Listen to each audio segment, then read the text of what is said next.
Bonjour à tous, c'est Timothée d'Apprendre Blender. Dans cette vidéo, je vais vous montrer comment gagner vos premiers 100 € avec Blender, avec une stratégie concrète, étape par étape, mais surtout durable. Le but, c'est pas tant 100 €, c'est de persévérer et de continuer à générer du revenu. Commençons par les erreurs à éviter.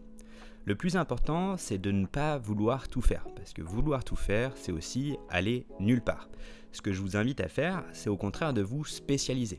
Par exemple, dans le rendu architectural, dans le rigging, dans la création de personnages, dans la réalisation de produits pour les commerçants, qu'importe, le but c'est de trouver une niche et de se démarquer avec un bon portfolio dans cette niche. Ce qui sous-entend avoir une stratégie claire, c'est-à-dire de trouver une niche en numéro 1, ensuite de résoudre un vrai besoin, par exemple, prenons un exemple tout bête, je crée des personnages mais je ne sais pas faire le rigging ou alors je n'ai pas le temps. C'est là que vous intervenez. Je crée des riggings professionnels et utilisables directement par mon client. Donc on crée une offre claire, compréhensible et qui soit compréhensible en 5 secondes de lecture. Dans le monde de la 3D, un bon portfolio vaudra toujours plus qu'un diplôme. Alors même si tu es débutant, commence directement à montrer ton travail. Le but c'est de croître et d'arriver à des résultats vraiment impressionnants. Mais au tout début, forcément, vos projets vont être assez simples, mais au fur et à mesure du temps, vous allez vous améliorer. Alors, votre bon portfolio, qu'est-ce que vous allez en faire ? Vous allez le partager, soit sur ArtStation, Behance ou sur votre site, sur Instagram, sur YouTube, qu'importe, mais prenez le temps de présenter vos projets, qu'importe s'ils sont simples, et de le montrer que vous avez fait les choses proprement. Alors vous allez commencer avec les plateformes comme Fiverr et ComeUp. Alors qu'est-ce que c'est ? Ce sont des plateformes de microservices, c'est-à-dire de services extrêmement précis qui viennent résoudre un problème assez simple pour le modélisateur 3D, mais que le client ne sait pas faire.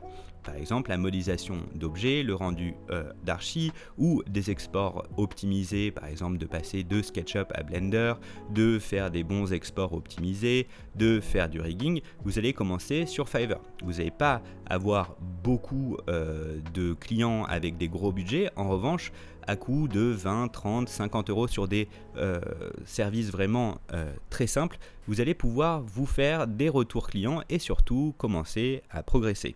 Une fois que vous avez pris l'habitude de proposer vos services et que vous avez réussi à convertir des prospects en clients, vous allez vous inscrire sur Malte, où là vous allez au contraire viser des clients pros qui reviendront vers vous. Alors, deux conseils que je peux vous donner, c'est encore une fois de vous nicher, mais surtout de créer un profil avec cette phrase-là. Vous allez dire « j'aide les en mettant votre cible à le résultat grâce à Blender ». Je vous l'ai déjà dit, par exemple, exemple tout bête, j'aide les développeurs de jeux vidéo à créer des assets optimisés sur Blender. Ou encore, j'aide les marques à visualiser leurs produits en 3D avec des rendus professionnels. Si vous voulez une activité durable, il faut vous faire connaître. Il faut que votre client, lorsqu'il recherche votre nom et votre prénom sur Google, il parvienne à trouver des éléments d'autorité. C'est pour ça que moi je fais des formations sur Udemy, Tuto ou YouTube. Plus de visibilité, plus de crédibilité, c'est-à-dire plus de clients ou alors des clients avec des plus gros budgets. Et même en étant débutant, tu peux enseigner aux ultra débutants. Tu peux commencer dès à présent.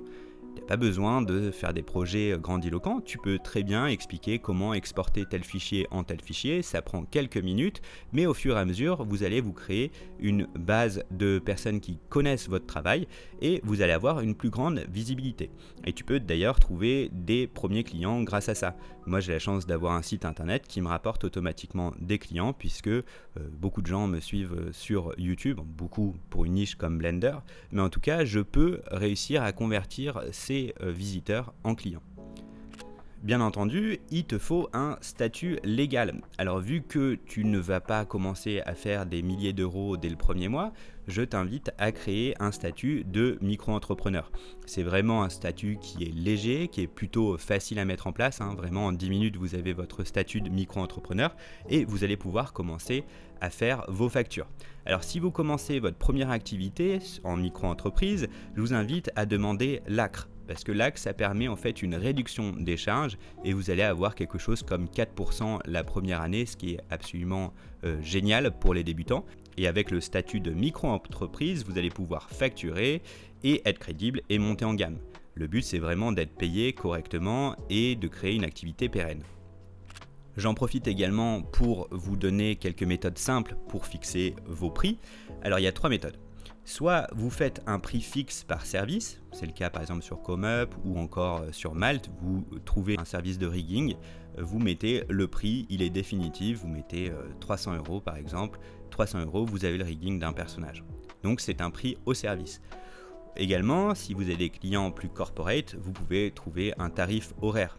Par exemple, 25 € de l'heure, la personne vous paye sur une journée de 10 heures. Par exemple, vous allez faire 250 € de chiffre d'affaires, moins vos charges au tout début qui vont être proches de 0, mais avec le temps, ça va vite monter, vous allez le voir. Mais vous pouvez faire un tarif horaire ou un tarif à la journée.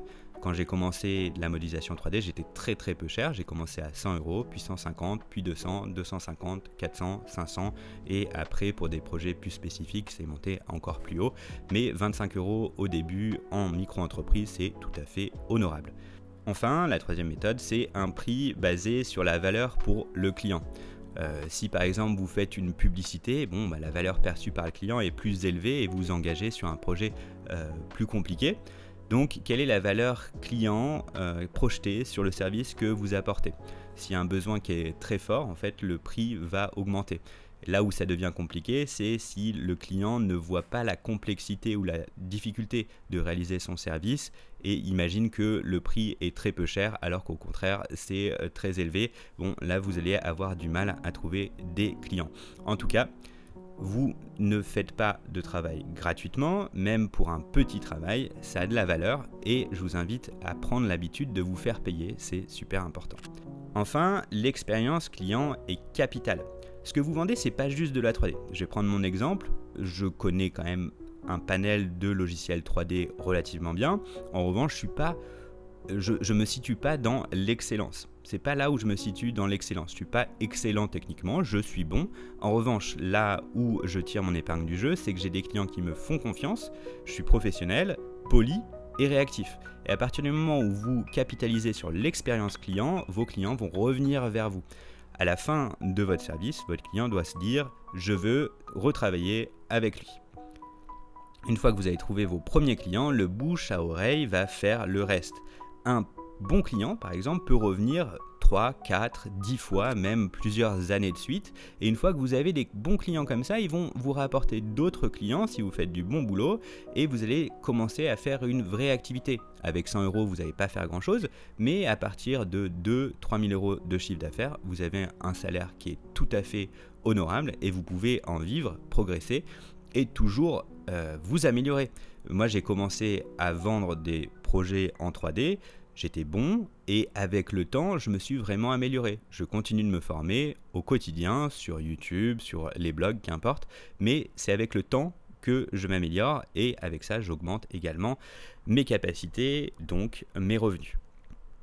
Alors voilà, j'espère que cette vidéo vous aura aidé, vous motivera à passer à l'action. Dans la barre de description, vous avez ma formation gratuite et ma formation payante sur Blender. Je vous souhaite en tout cas du courage et du succès. C'était Timothée d'Apprendre Blender.